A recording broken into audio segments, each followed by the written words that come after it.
Hi Manimantra viewers, welcome to AKS Manimantra channel. మనం AKS Manimantra తరఫు నుంచి చాలామంది క్లాసులు అటెండ్ చేశారు. వాళ్ళందరి కోసం అసలు మనం గ్రూప్ మెంబర్స్గా ఎందుకు ఉండాలి, గ్రూప్ ఏమేమి చేస్తుంది, దాని గురించి మనం కాస్త మాట్లాడుకుందాం. ఓకే, మీరు ఎప్పుడైతే మణిమంత్ర గ్రూప్ సభ్యులు ఎప్పుడైతే అయినారో మనం ఏం చేస్తామంటే మనం అందరం కూడా ఒక మణిమంత్ర కుటుంబ సభ్యులుగా భావిస్తాం. ఎందుకంటే మన గ్రూప్లో చాలామంది సుహాసినులు ఉన్నారు. ఓకే, చాలామంది మంచి మంచి ప్రొఫెషన్స్లో ఉన్నారు చాలామంది కూడా. ఓకేనా, అంటే ఇది మంచి వెల్ ఎడ్యుకేటెడ్ గ్రూప్ అనమాట. దీంతో పాటు మనం ఏం చేస్తామంటే చాలామందికి చాలా అనుమానాలు ఉన్నాయి. దాన్ని ఒకసారి నివృత్తి చేద్దామని చెప్పేసి ఈ వీడియో చేస్తున్నాను. ఫస్ట్ ఆఫ్ ఆల్ ఏంటంటే గ్రూపులో ఇన్నిగానో మెసేజ్ ఎందుకు పెట్టాను. ఓకేనా, చాలామంది నేను ఏం చెప్పానంటే డైరెక్ట్ క్లాస్లో చెప్పాను, మీ బర్త్డే మాత్రం గ్రూప్లో పెట్టాలన్న. ఓకే, దాంతోపాటు మీరు సాధించినటువంటి విజయ, ఓకేనా, అవి కూడా పెట్టమన్నా. దేనికోసం అంటే ఇప్పుడు మీ కుటుంబ సభ్యులు కేవలం ఒక 10 మంది ఉంటారు. మీ బర్త్డేకి మిమ్మల్ని విష్ చేయడానికి మీ కుటుంబ సభ్యులు 10 మంది ఉంటారు. ఫ్రెండ్స్ ఒక 10 మంది ఉంటారు, ఒక 20 మంది ఉంటారు. ఓకే, మన గ్రూప్లో దాదాపు 500-600 మంది ఉంటారు. ఓకే, ఆ 500-600 మంది మీకు బర్త్డే విషెస్ చెప్తే అది ఎంత జాయిగా ఉంటుందో ఒకసారి దాన్ని ఊహించండి. ఓకే, 2, మనం ఇతరులకి విషెస్ చెప్పడం వల్ల విశ్వం మనకు అంత వేల రెట్లు విషెస్ని మనకు అందజేయడం అనేది జరుగుతుంది. దానికోసం నేను ఏమన్నానంటే కేవలం మీ బర్త్డే, మీ పిల్లల బర్త్డే కానీ మీ ఫ్యామిలీ బర్త్డే కానీ క్లాస్కి ఎవరైతే వచ్చారో వాళ్ళ బర్త్డే మాత్రం పెట్టాలి.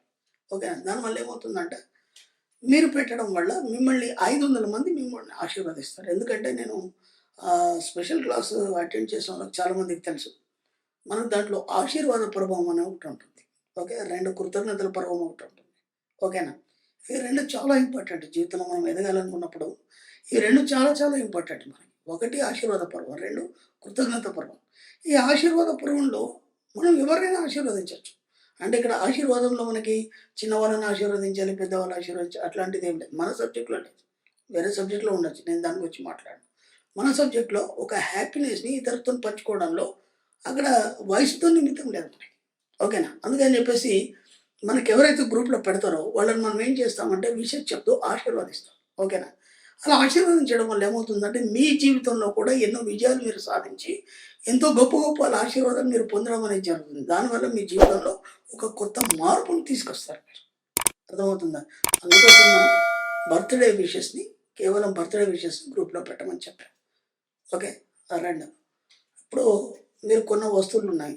ఆ వస్తువులు ఏవైనా సరే, డబ్బు కావచ్చు, సంపాదించే డబ్బు కావచ్చు, వస్తువులు కావచ్చు, ఏమైనా కూడా అవి మనం గ్రూప్లో పెట్టినప్పుడు ఏమవుతుందంటే అందరూ ఒక హ్యాపీ, ఒక ఎగ్జైట్మెంట్తో ఫీల్ అవుతారు. ఎందుకంటే అది వస్తువు చిన్నదా పెద్దదా అనేది కాదు. ఇప్పుడు ఈ రోజుల్లో ఇంత జనరేషన్ డెవలప్ అవుతున్నా సరే కనీసం ఒక కూలర్ కొనుక్కోలేని వాళ్ళు కూడా ఉన్నారు. ఓకే, ఒక మంచి గ్యాస్ స్టవ్ కొనుక్కునే వాళ్ళు లేని వాళ్ళు కూడా ఉన్నారు. ఓకేనా, అవి మనకు చిన్నగా కావచ్చు, కానీ వాళ్ళ జీవితంలో ఇప్పటివరకు ఆ కొత్తదనాన్ని చూడలేదు వాళ్ళు. మనం ఏం చేస్తున్నామంటే మన క్లాస్కి వచ్చిన వాళ్ళందరికీ ఒక జీవితం, ఒక కొత్తదనాన్ని చూపిస్తున్నాం. ఓకేనా, కాబట్టి మనం దాన్ని ఆశీర్వదించడం వల్ల వాళ్ళు ఎంతో ఉప్పొంగిపోతారు.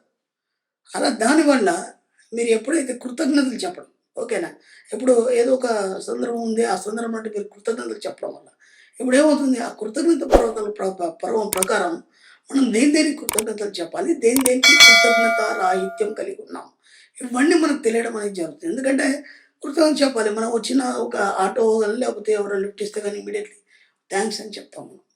ఎందుకు చెప్పాలి తెలియకుంటే, ఎలా చెప్పాలి తెలియకుంటే దానికి ఏమైనా మీనింగ్ ఉంటుందా? ఉండదు. కాబట్టి బాగా ఆలోచించండి. ఇలాంటి ఏవైనా సరే ఇతరులతో పంచుకోవడం ద్వారా మన డబ్బు సంపద అనేది రెట్టింపు జరుగుతుంది. ఓకే ఫ్రెండ్స్, ఇక నుంచి ఎక్కడ ఎలాంటి కామెంట్స్ లేకుండా బ్రహ్మాండంగా అందరినీ ఆశీర్వదించండి. ఏదేముంది, దాంట్లో మనకు ఖర్చు లేదు కదా. ఎంత ఆశీర్వదిస్తే అంత రెట్టింపు మనం పొందడం జరుగుతుంది. అంటే మీరు ఎందుకు ఆశీర్వదిస్తున్నారు, ఎందుకు కృతజ్ఞతలు చెప్తున్నారు, వాళ్ళ కోసం చెప్పట్లేదు మీరు. అంటే మీ జీవితంలో ఎక్కువ ఆశించడానికి, ఎక్కువ పొందడానికి విషయం ద్వారా మీరు చెప్తున్నారు. ఓకే, ఇక ఇంకా ఆలోచన ఏం లేదు కదా. కాబట్టి హాయిగా అందరికీ వాళ్ళు ఏమేమి సాధించారో వాళ్ళందరికీ విషయం చెప్పండి, బ్రహ్మాండంగా కృతజ్ఞతలు చెప్పండి. ఎక్కడైనా సరే మీ పరిసర ప్రాంతాల్లో కూడా ఏ చిన్న ఒక సంఘటన జరిగినా, ఏదో ఒక చిన్న ఏదైనా సాధిస్తే వాళ్ళకి రెట్టింపు ఉత్సాహాన్ని కలిగజేయడానికి మీరు కృతజ్ఞతలు చెప్పండి లేదా విషయం చెప్పండి. దానివల్ల ఏమవుతుందంటే వాళ్ళ జీవితంలో మనం ఉత్సాహాన్ని నింపిన వాళ్ళం అవుతాం. అప్పుడేమవుతుంది వాళ్ళు అంతకు రెట్టింపు సాధిస్తారు. మిమ్మల్ని ఎప్పటికీ మర్చిపోరు. అలాగే మీ జీవితంలో అంతకు రెట్టింపు విశ్వం ఇవ్వడం అనేది జరుగుతుంది. ఓకే. క్లారిటీ వచ్చిందనుకుంటా. ఇంకా చాలామంది ఏం చేస్తున్నారంటే మనకి డబ్బు సంపద విషయంలో కావచ్చు, ఇంకేదైనా విషయంలో కావచ్చు, చాలామంది ఫార్వర్డ్ మెసేజ్ పెడుతున్నారు. అంటే ఫార్వర్డ్ మెసేజ్ అంటే ఎవరో పెట్టింది మనం దాన్ని పెట్టడం. ఓకేనా? దానివల్ల ఏమవుతుందంటే మీ లోపల ఉన్నటువంటి అంతర్లీన మనస్సు ఏం చెప్తుందంటే ఇది నీది కాదని మీకు ముందు ఫస్ట్ మీకు హెచ్చరిస్తుంది. 2 మీకు మీరుగా అవసరమైతే ఏదైనా టెక్స్ట్ మెసేజ్ రాయడం గానీ, లేదంటే మీరొకటి డబ్బు సంపాదించడం మీద ఏదైనా సరే ఒక ఆర్టికల్ తయారు చేయడం గానీ, అలా చేసి పెట్టడం వల్ల మీకెంత సాటిస్ఫాక్షన్ ఉంటది? ఒక ఫ్రెండ్ కావచ్చు, లేదంటే ఒక మీ ప్రియురాలు కావచ్చు, ఇంకెవరైనా కావచ్చు, ఒక చిన్న మెసేజ్ చూసి దానికి రిప్లై ఎప్పుడు ఇస్తారని వందల వేల సార్లు చూస్తాం మనం. అవునా కాదా? ఎందుకు? అది మీరు పెట్టారు కాబట్టి. అదే ఫార్వర్డ్ మెసేజ్‌కి అలా చూస్తారా? మీరు చూడరు. కాబట్టి వీలైనంత ఫార్వర్డ్ మెసేజ్ తీసేయండి, తగ్గించండి. మీకు సొంతగా ఆలోచనలు ఏవైతే వస్తాయో వాటిని మాత్రం గ్రూప్‌లో పెట్టండి. అప్పుడు విశ్వం మీ సొంత ఆలోచనని, మీ యొక్క కోరికల్ని నిజం చేస్తుంది. అలాగే మీరు పెట్టే ఇమేజెస్, ఫోటోస్ కూడా ఉన్నాయి. అవి కూడా ఏంటంటే మీరు సాధించిన విజయాలు. ఓకేనా? లేదా మీరు ఇంత డబ్బు సంపాదించారు. వేరేళ్ళు ఎవరో సంపాదించి ఫోటో పెడితే దాన్ని ఫార్వర్డ్ చేయడం కాదు. మీరు సంపాదించిన దాంట్లో మీకు తృప్తి ఉంటుంది. అలాగే ఇంకేమైనా ఫోటోస్ దానికి సంబంధించినటువంటి డబ్బు సంపద, ఐశ్వర్యం వేరే వాళ్ళని మీరు ఫార్వర్డ్ చేయకండి దయచేసి. దానివల్ల గ్రూప్ అంతా డిస్టర్బెన్స్ అవుతుంది. మళ్ళీ లోడ్ ఎక్కువైపోతుంది దాని మీద. కాబట్టి మీ సొంత ప్రయత్నంతో మీరేమన్నా ఆలోచించినప్పుడు ఏమవుతుందంటే, మీకు ఆ ఆలోచన ద్వారా విశ్వం అంతా రెట్టింపు ఆలోచనలిచ్చి వాటిని అఫర్మేషన్స్‌గా మార్చి మీ జీవితంలో ఇవ్వడం జరుగుతుంది. ఫ్రెండ్స్, ఇంకా మనకు సంతోషకరమైన విషయం ఏంటంటే, మనం ఈ 2024 అనేది మనం విదేశాల నుంచి క్లాసులు స్టార్ట్ చేస్తున్నాం. బాగా గుర్తుంచుకోండి. అంటే ఇక్కడ మీకు తెలుసో తెలియదో నేను ఒక మంచి సీక్రెట్ చెప్తున్నాను. మీ యొక్క ఖ్యాతి ప్రపంచం మొత్తానికి చాటడానికి వెళ్తున్నాను నేను. మీకు తెలీదు. మీరేమనుకుంటున్నారు మమ్మల్ని ఎవరు గుర్తిస్తారని మీరు అనుకుంటున్నారు. మీరు చెప్పిన అచీవ్‌మెంట్స్ ఏవైతే ఉన్నాయో క్లాసుల్లో, నా దృష్టిలో ఎవరెవరైతే ఉన్నారో, మీరు ఏమేమి సాధించారో, ఏ సందర్భంలో ఏం చెప్పారో, నాకు గుర్తున్నంత మట్టికి పలానా వ్యక్తి పలానా సాధించాడు. పలానా వ్యక్తి ఇంత గొప్ప స్థాయిలో ఒక చిన్న స్థాయి నుంచి ఇంత గొప్ప స్థాయికి ఎదిగాడు.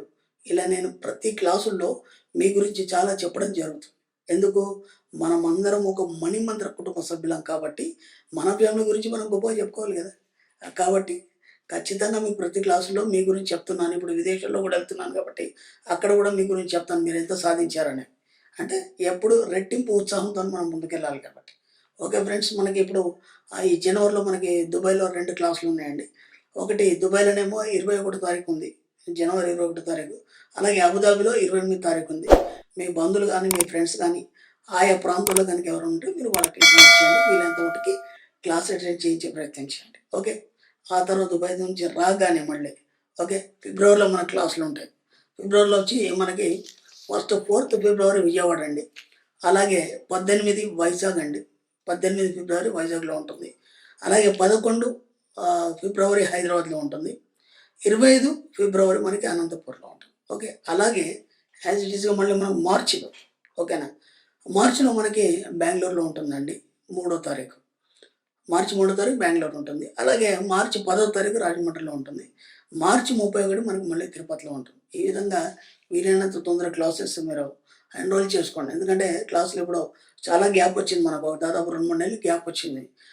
గ్యాప్ వస్తే ఏమవుతుందంటే మనం రోజు స్కూల్‌కెళ్తే మనకి అన్నీ జ్ఞాపకం ఉంటాయి. దాని మీద ఒక ఇంట్రెస్ట్ ఉంటుంది. ఇప్పుడు కొన్ని పరిస్థితుల కారణాల వల్ల మనకి ఈ పండుగలు, ఈ హడావుడి ఇవన్నిటి వల్ల కొద్దిగా రిలాక్సేషన్ కూడా కావాలి కదా! ఎంజాయ్‌మెంట్ కూడా కావాలి కదా! అందుకని చెప్పేసి కొద్దిగా గ్యాప్ తీసుకోవడం జరిగింది. మళ్ళీ చాలా రోజుల తర్వాత గ్యాప్ తీసుకొని మళ్ళీ మనం అటెండ్ చేస్తున్నాం కాబట్టి వీలైనంత ఎక్కువ సంఖ్యలో పాల్గొనే ప్రయత్నం చేయండి.